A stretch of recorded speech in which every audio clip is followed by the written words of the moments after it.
Quando a gente fala de envelhecimento feminino, algo que é real hoje, são mulheres que, como eu, engravidaram com 40 a mais. E aí, pra gente falar sobre esse assunto, veio ela, que é maravilhosa, Samília Oliveira, ginecologista.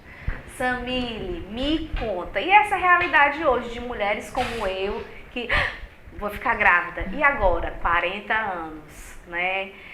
Compartilhando aqui um pouquinho da minha história, né? Nós somos amigas, e assim, teve um dia no consultório, vou falar de 2 momentos, né? Teve um dia no consultório, eu já estava grávida da minha filha e até o médico brincou, né? Hoje você é a mais nova.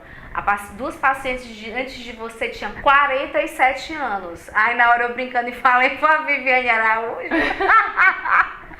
Porque hoje em dia, né, eu falei, meu Deus, né, assim, eu sempre me percebi muito jovem, né, mas quando veio a gravidez é que eu vi, gata, não é tão assim, né, é uma realidade hoje, mas assim, é uma gravidez que, claro, eu tive a minha gestação, né, cada mulher tem a sua gestação, mas assim, é mais delicado, né, assim, ao mesmo tempo eu vejo como é uma oportunidade, né, acontecer de forma natural, pra gente estar conversando, né, de forma assistida também, mas assim, realmente é uma gravidez que tem que ter outro olhar, né? Pode ser normal? Pode. Posso dar leveza? Pode. Mas é diferente, né? Camille, muito bom, né, continuar aqui esse tipo de assunto com você, falar sobre saúde feminina, envelhecimento saudável, e a gravidez 40 mais, ela é uma realidade, né?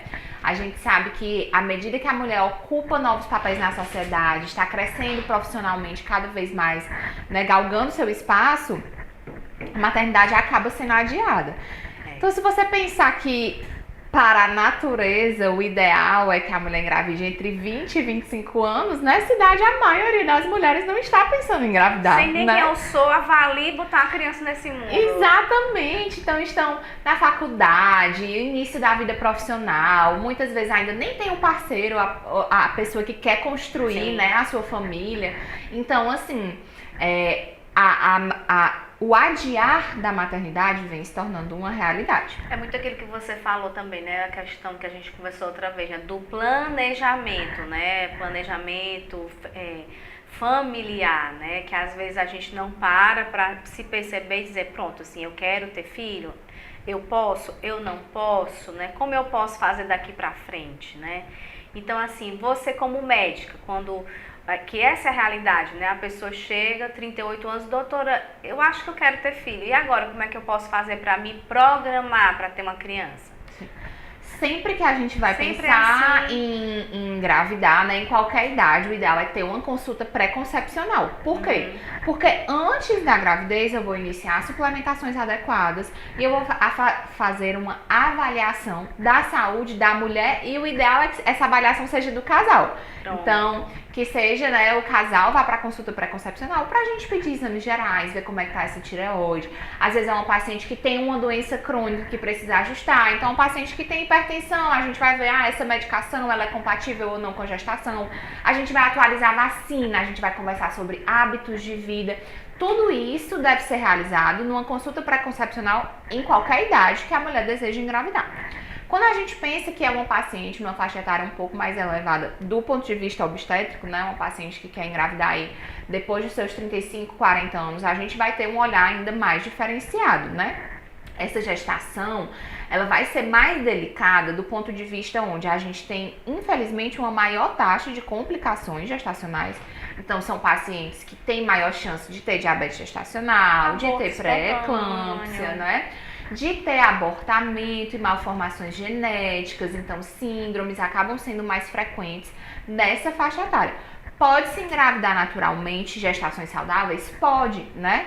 Até porque realmente a medicina vai conversar sempre sobre as possibilidades, mas eu também acredito que esse tipo de bênção vem do Senhor, né? Sempre. E aí, então é possível uma gravidez espontânea e saudável após essa idade. No entanto, quando a gente fala de probabilidades, acabam que são pacientes que vão precisar de um cuidado mais adequado, um olhar mais específico, né, para essas outras questões em saúde. Então, quando a gente pensa nos 42 anos, a taxa de engravidar espontaneamente, ela vai estar ao redor de 1%. 1%, né? 1%. A minha mãe, eu vejo assim também, aquilo que faz parte da sua história, né? A minha mãe, ela engravidou da Késia com 40 anos, né? E naquela época foi, meu Deus, 40 anos. Né? E hoje, assim, né, realmente mudou muito, né? Mas até eu queria conversar contigo, eu estava vendo sobre essa questão, né, do mundo da fertilidade e tudo, né? Existem realmente profissionais que fazem acompanhamentos, né? A questão do nutricionista.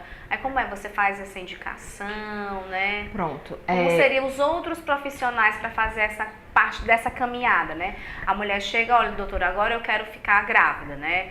Eu quero me organizar para um dia ficar grávida. Eu lembro que eu disse uma vez assim, não, eu acho que a gente está se programando, eu acho que eu quero daqui a 1 ano. Aí tu falou, 1 ano? Tipo, meu Deus, o que é que vai mudar em 1 ano, né? Tá esperando o que mais? A gente tem liberdade, né? Nós somos amigas. E aí, quando eu converso com as minhas pacientes, eu sempre trago a questão de que a idade vai ser o principal fator para a questão, né, da qualidade e quantidade dos óvulos, mas muitas outras coisas têm que ser consideradas, né? Então, a conversa se essa paciente está no relacionamento, de como é que vai ser essa gravidez, quando é o melhor momento, programação financeira, programação profissional, programação psicológica, né? Muita coisa envolvida ao decidir engravidar. Então, assim, tudo isso tem que ser levado em consideração. Quando eu falei com você sobre taxa de gestação espontânea, sim, mas aí a gente tem hoje em dia as técnicas de reprodução assistida, sim, né? E nesse momento do pré-concepcional, estou decidida a tentar engravidar e vamos dizer que a gente chegou no consenso, vai ser tentada uma gestação espontânea, né?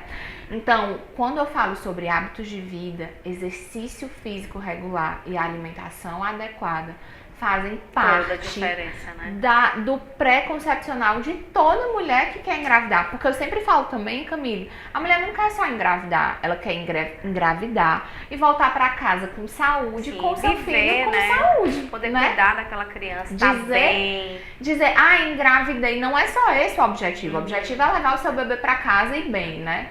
E a gente sabe, inclusive fazendo o link do que a gente conversou, se nessa faixa etária de 40 mais a gente tem mais chance de síndromes hipertensivas como a pré-eclâmpsia e diabetes gestacional, a gente sabe que o exercício e a alimentação vão fazer toda a diferença. A gente tem muitas vezes medicações para intervir, então a paciente, um dos fatores de risco para a pré-eclâmpsia, por ser a idade da paciente, deve ser considerado se essa paciente tem que fazer o uso regular do AS, né, do ácido acetil salicílico, como prevenção de pré-eclâmpsia. E o cálcio recentemente foi orientado, junto de uma recomendação da OMS, mais uma recomendação brasileira, que toda gestante suplemente cálcio, certo? Na gestação. Então, essas são medidas farmacológicas, mas o exercício físico é superior a essas medidas, é mesmo.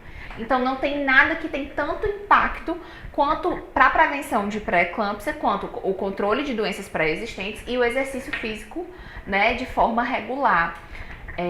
Existia muito um mito, né, antigamente, que a grávida ela tem que ficar de repouso. Era tido como uma doença, né? Era uma doença. Então a grávida não pode fazer isso, a grávida não pode se abaixar para pegar uma caneta no chão. Então, assim, cada caso é um caso, sim, e a paciente deve ser avaliada pelo seu obstetra, né? Existem gestações de risco maior, intercorrências na gravidez. A grávida, de forma geral, a gestante de risco habitual, ela deve ser estimulada a realizar exercício físico na gravidez. Eu acho que porque as pessoas não têm noção, assim, né, de como seria esse preparo. Eu lembro que na época, antes de casar, eu disse, não, eu quero me organizar para ter um filho. Né, e eu comecei a me organizar até financeiramente, sim, que é muito importante isso, né? Você saber que as coisas vão mudar e que você tem que ver como você vai se perceber e o que você vai fazer, né?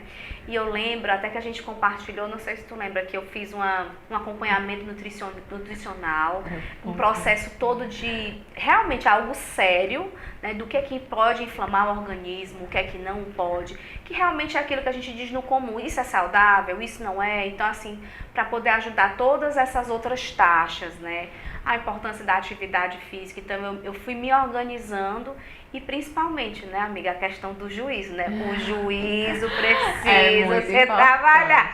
A tentante, né, ela vem com muita ansiedade, é natural, do momento que você espera, né, que você libera para gravidez, você tem esse desejo e você fica naquela expectativa mensal, será que esse mês vai dar certo, não vai? Então, assim, realmente é toda essa organização que tem que ser realizada. A gente estava falando de exercício físico e a dieta era o próximo ponto que eu ia falar, né? Então, não tem ninguém que sabe mais de alimento e dieta do que nutricionista. Como médico, a gente tem noção, a gente vai orientar a paciente, mas um acompanhamento nutricional específico, ele vai ser o ideal para toda mulher, né? Pra gente ver, primeiro, esse peso tá adequado do antes da gravidez, né? Então, se eu já entro numa gestação com obesidade, com sobrepeso, eu já aumento o risco de complicações. O ideal é, nesse momento de organização pré-concepcional, aconteça a consulta com o nutricionista, tentar retirar os industrializados, porque não tem nada mais inflamatório para o nosso corpo do que, né, os ultraprocessados. Então, toda essa avaliação do nutricionista, ela vai ser muito importante.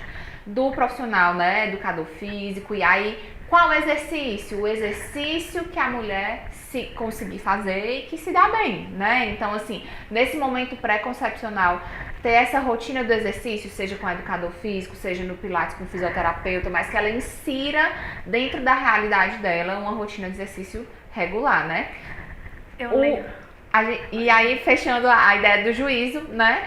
Quando isso vira um fator que está impactando, né? Às vezes o casamento, porque quando se engravida rápido é muito bom, é mais leve, mas às vezes na demora, isso pode trazer muita ansiedade. E a psicoterapia também, a participação do psicólogo nessa equipe multidisciplinar vai ser muito importante, Camila. E falando um pouco de mim, é difícil a gente falar da gente, né? Mas eu senti vontade de falar porque... É até corajoso, assim, eu acho tão bonito você compartilhar. Eu vou conseguir.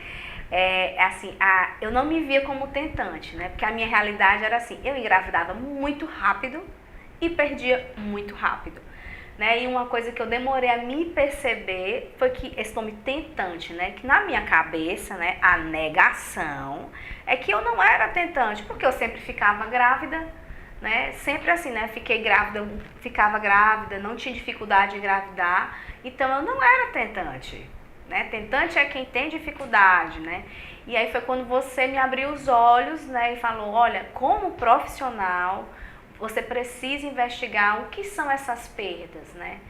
E eu lembro que até eu dizer, poxa, eu tenho 2 primas que têm trombofilia, será que eu não tenho uma trombofilia?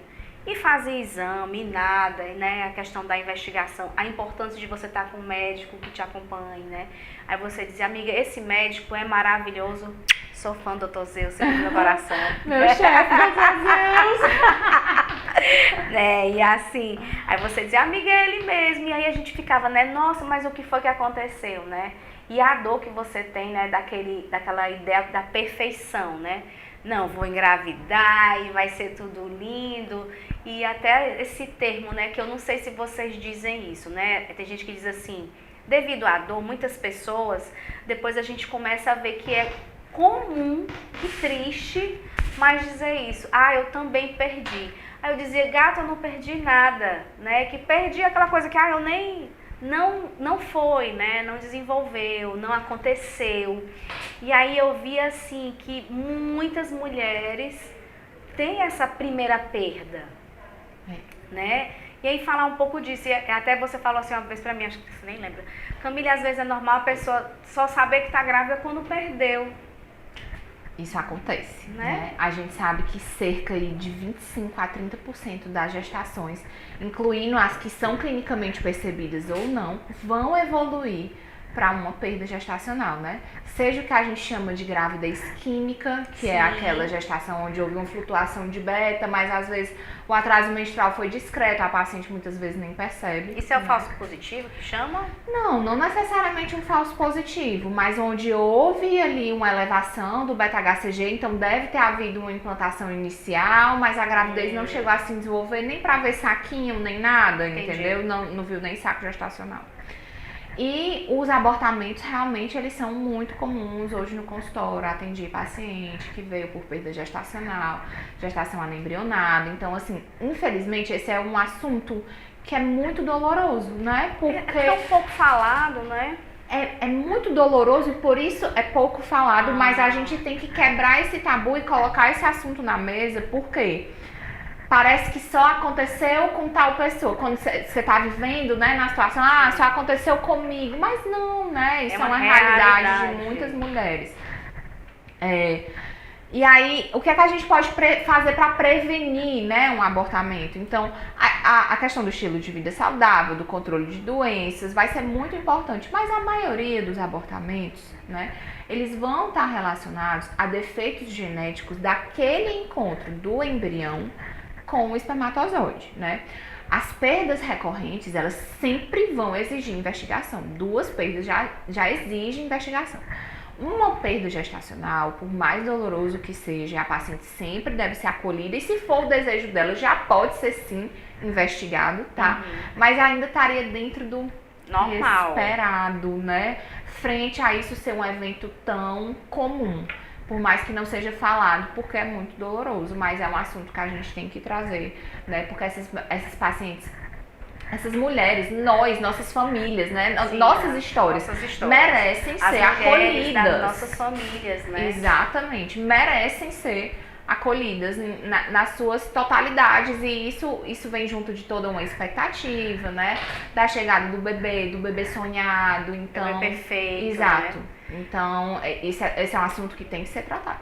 E eu achei tão interessante que a sensibilidade do médico, né? Quando eu tive acho que foi a segunda perda, né? Aí o médico, ele fez o encaminhamento para que eu fosse fazer a terapia, né? Ele teve essa sensibilidade. Sim. Ele disse, em tão pouco tempo, 2 perdas, seria muito bom que você pensasse, por que não você parar e ir pro terapeuta, né? Conversar sobre isso, porque eu tava eu vejo assim, eu me fiz tão forte, né? Não, isso é natural, né? Não, a gente tem que investigar por que tá tendo essas perdas, né? Com certeza. Porque realmente é aquela questão, né? De que a pessoa pode ver que ela pode gestar de outras formas, né? Ter esse maternar de outras formas, mas também tem casos de que depois a pessoa pode, depois daquilo, não poder mais engravidar, né? Vai depender muito da causa dessas perdas gestacionais, né? Então, se foi encontrada uma trombofilia, se foi encontrada uma malformação, tem coisas que a gente vai interferir de forma cirúrgica, tem coisas que a gente vai interferir de forma medicamentosa e, infelizmente, em alguns casos a gente não vai encontrar, né, essa razão, fica como idiopático, mas a investigação toda deve ser realizada de forma adequada, né? E muitas vezes a gente consegue realizar o sonho dessa mulher do bebê em casa, e aí o especialista em reprodução assistida também vai ser muito importante, porque por vezes essa paciente vai precisar de realizar um procedimento de uma complexidade maior, como a fertilização in vitro. Porque eu fico pensando, né, hoje, né, até uma vez a gente quando para conversar sobre isso, a gente vê, né, tantas mulheres próximas tiveram abortamentos, e depois disso não tiveram estrutura psicológica para tentar outra gravidez, né? Pessoas próximas, não, então eu só vou ter mais esse filho, ou então, não, a gestação não é para mim, devido a todo esse processo doloroso. Eu acho que se a gente conversasse mais, daria mais essa leveza, né? Daria mais essa fluidez dessa não conversa. Dá para tirar a dor desse momento, a dor, né? A dor nunca vai ser tirada, né? Ela é real. Mas que isso seja conversado para que possa ser vivido na sua totalidade, né? Esse momento de dor, mas que ele possa ser transposto, né? Para o que vem para depois disso. Esse luto, né? Sim, que é um luto. Com certeza. Né? É um luto, é você parar e viver desse luto. Até eu pensei assim, mas por que eu vou pro psicólogo? Aí depois eu notei, né? Eu estou vivendo um luto, eu estou na negação. Né? E uma vez a gente conversando, até você falou assim, essa questão, né? De que era a minha forma de viver a minha dor, né? E eu lembro que na época eu tinha 2 opções, né? Ou tentar mais uma vez ou deixar pra lá, né? Então eu ainda tinha possibilidades de olhar para isso, né? Então assim, a gente tem que ter esse olhar, né? Será que é algum tratamento que eu preciso fazer? Será que é alguma investigação que eu preciso fazer? Será que é uma coisa, é como você falou, né? É o casal. Será que é algo comigo ou com meu companheiro, né? E na época as pessoas vão se encontrando, né? E uma pessoa próxima tinha passado pela mesma história e viu que não era ela, era o companheiro, né? Então, assim, é a questão do olhar, né? Às vezes a pessoa, não, vou deixar para depois, né? A questão do especialista, como você falou, né? Que bom que você, como médica, chama o companheiro, chama a pessoa que está na relação, para poder também fazer toda essa caminhada, porque às vezes vem um olhar só para uma pessoa, né? E é um casal, né? E quando a infertilidade e a perda gestacional, ela sempre vai ser tratada do casal, Camille, como porque você tá falando. Casal, né? Porque é o casal, né? Então, assim, normalmente esse plano de gestar é um plano do casal e essa avaliação em saúde, ela tem que ser feita do casal. Isso é, do casal. E aí, quando tudo passou, eu lembro que eu cheguei a falar assim, será que eu também não tenho trombofilia, como as minhas primas? Mas os exames não diziam, né? E aí foi quando veio esse olhar, né? Não, pode ser trombofilia. Talvez, então, assim, às vezes, né? Agora, do outro lado da mesa, como paciente, você precisa de um nome, né? Porque a minha ideia, eu não queria parar para chorar pelo que não deu certo. Eu queria resolver um problema, né? A minha mente era de resolver um problema e eu dar um nome para aquilo, né? Talvez eu quisesse pegar a dor, né? O que não aconteceu e dar um nome para dali poder tratar e resolver, né? E a gente receber o diagnóstico. Pronto, a importância do diagnóstico. Receber o diagnóstico vai ser um fator não só para a partir daí poder te fornecer o tratamento adequado para que você chegue no sonhado bebê em casa, mas também é muito importante para a paciente encontrar a causa daquilo, é como se fosse a validação, né? Ah, de fato eu tenho isso e por isso que isso não estava dando certo, né? E aí, a partir daí, fazer o tratamento adequado. Eu lembro que eu lembro que quando tudo deu certo, daí a gravidez, a minha gestação foi por semanas, né?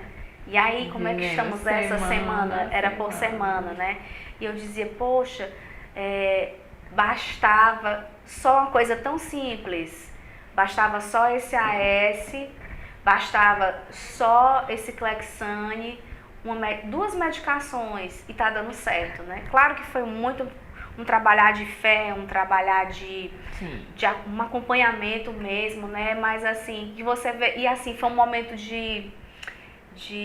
tô falando coisas tão pessoais, algo assim tão de entrega, né? Porque você vê que não depende de você, né? Eu acho que foi o meu maior momento de fé na minha vida. Porque assim, tem um versículo que eu gosto muito que diz isso, né? Que as misericórdias do Senhor, elas são renovadas a cada manhã, né? Então assim, todo dia eu vivi o meu milagre, né? Então, aquela história, né? Hoje estou grávida, hoje ela está bem, hoje ela está viva, né? Tanto é que eu passei um tempo que eu fazia ultrassom, a gestação quase toda semana fazia ultrassom, né? Toda semana fazia ultrassom. Aí a importância do acompanhamento, né? É isso que eu queria falar contigo. Eu pensei, né? Poxa, bastava um AS e um Clexane. Algo tão simples. Claro que não é simples, né? Quem fez acompanhamento com Clexane sabe que não é simples. Mas, assim, é você estar no acompanhamento certo, né?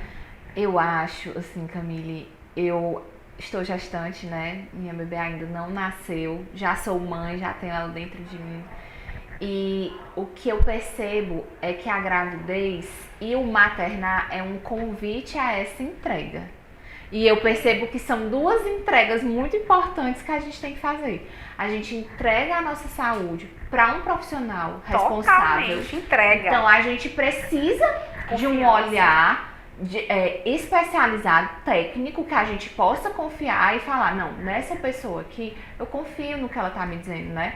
E é importante que sejam médicos especialistas, né? Hoje em dia a gente vê muita barbaridade na internet, coisa de super neném, protocolo injetável, né? Então a gente tem que estar com profissionais sérios. Hoje em dia a gente consegue no Busca CRM, botar o nome do médico, ver o CRM, ver se ele tem RQE, registro de especialidade. Então, repete assim, como é o nome?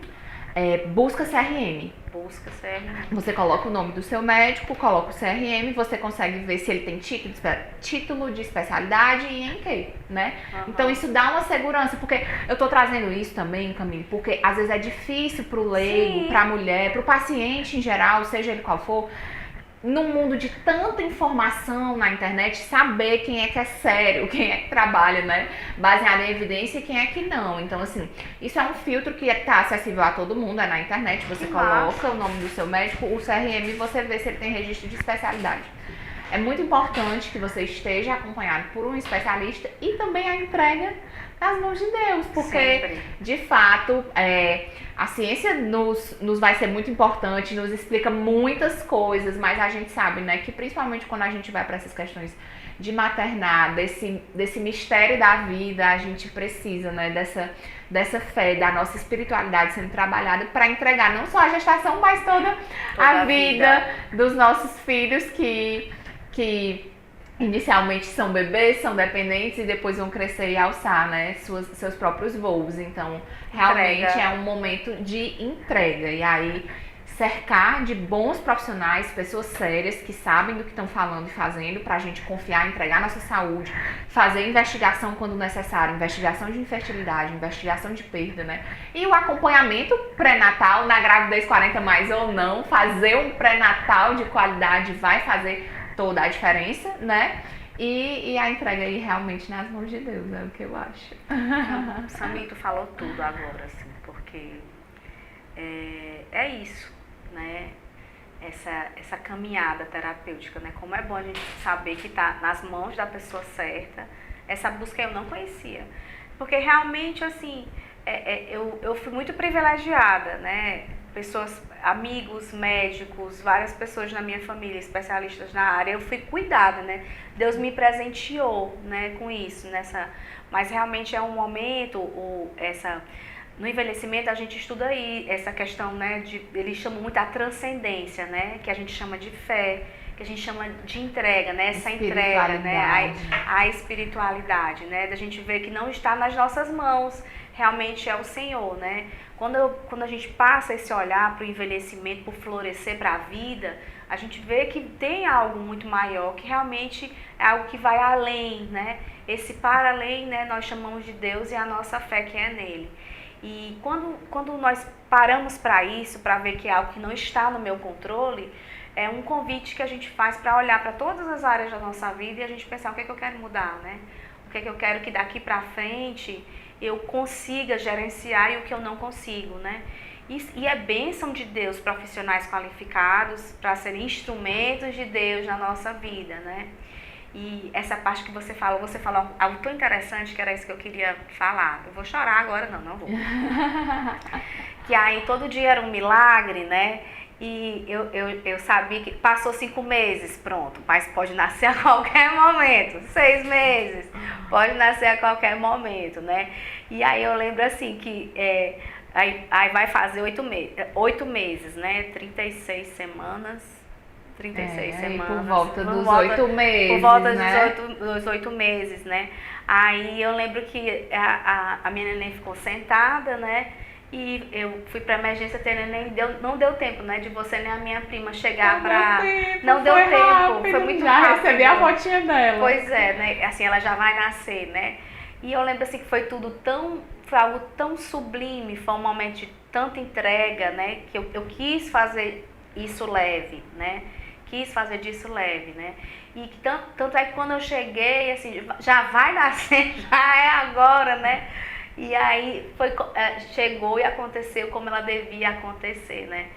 E era o momento dela, né? Valorizando todas as outras gestações que eu tive, né? Vendo que realmente eu fui tentante, mesmo todo o processo de luta e negação, mas assim, importante, e valorizando tudo que aconteceu antes, né, na minha história, mas assim, desse momento do nascimento, né? Tu vai ter essa experiência. Todo mundo me dizia isso, olha, é algo sublime, né? E aí eu vou te dizer isso, tu vai sentir isso, né? Você fez tantos partos, né? Tantas salas você fez, mas aquela experiência de quando coloca o neném em você, o cheiro dela, assim, eu tenho isso na minha cabeça hoje, tu vai ver isso. Né? Mágico, né? Foi algo incrível. E pra mim, assim, eu tava vivendo aquilo tudo, né? Assim, Tava acontecendo, mas a gente como família, me emocionar agora, a gente como família como foram muitas perdas, né? A Sofia foi a minha quinta gestação. Aí o meu esposo falava muito assim, eu quero poder levar ela para casa, né? Eu quero levá-la para casa, né? E eu lembro que quando a gente saiu do hospital e a gente, né, e tem toda aquela caminhada, né, você vai para casa, né? Você consegue ir para casa com o seu bebê e você ainda tá naquele movimento, né? Muita novidade. Muita novidade. E aí ele quando ele disse, pronto, eu cheguei com ela em casa, né? Então é assim, emocionante. é real, deu certo, né? Eu cheguei com ela em casa, né? Então é uma experiência, né? É outra fase, né? Então assim, é a ideia de conversar e esse papo surgiu, né? Algo tão íntimo meu. De dizer para outras mulheres, né, que olhem para todas as áreas da sua vida, vivam todas as fases da sua vida, mas assim, por que não tentar? Né? Por que não me programar? Por que não ser acompanhada? Né? Que aí faz toda a diferença. E principalmente, né, se permitir viver.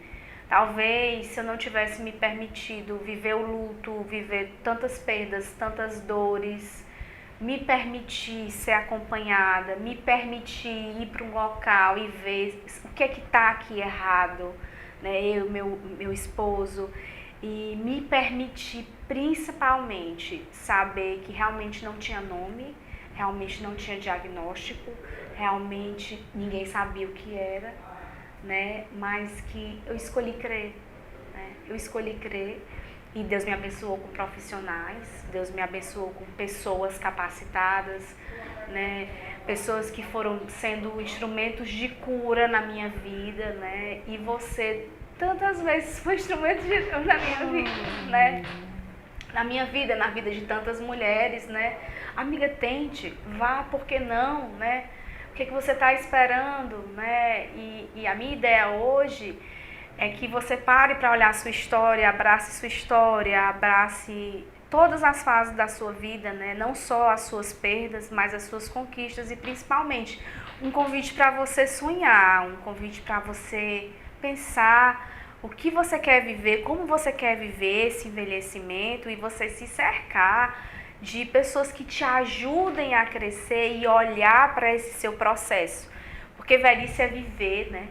Velhice é pulsão, e às vezes a gente esquece isso, né? E Samília, olha, eu só quero agradecer, porque foi muito rico pra mim. Eu que agradeço de, assim, poder falar, né, sobre gestação 40+, e te escutar, Camille, numa história tão verdadeiramente, assim, pessoal, de se abrir mesmo aqui, pra todo mundo que tá escutando a gente, e assim, você é a prova viva de que é possível, sim, engravidar após os 40 anos, com um acompanhamento médico adequado. É possível ter bons desfechos gestacionais. E que, acima disso, né, nós temos um Deus que realiza os nossos sonhos. E ver você com a sua filha hoje é uma coisa muito feliz e que me traz muita alegria no coração, de verdade. E é o que eu desejo realmente para todas as mulheres que têm esse sonho, né, de engravidar após os 40 anos. Que possam, né, cuidar da sua saúde, olhar para si e não desistir de sonhar, realmente. Eu amei. Foi muito bom. Foi muito bom. Amei. Foi lindo.